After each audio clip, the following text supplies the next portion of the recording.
Hi guys, welcome back with me again in this channel. On today's tutorial, I'm going to show you how you can delete footnote on the Google Docs. So if you previously added a footnote to your document, for example here, I have a footnote on these documents right here and I want to delete it. So let's just open the document first.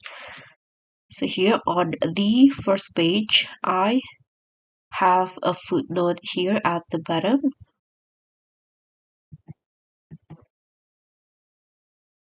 Okay, let's see the footnote first.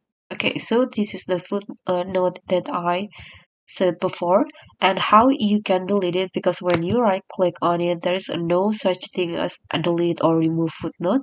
So what you need to do in here is find the number, or here the footnote itself, the term that you added as the footnote. In this case, this one, feminist, the word feminist. So what you need to do is just delete the number in here. In this case, the number 1. You can just delete just like this.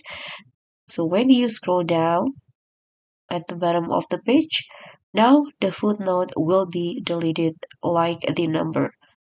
And so that's all from me. Thank you so much for watching. Don't forget to like, comment, and subscribe. Also click on the thanks. Bye.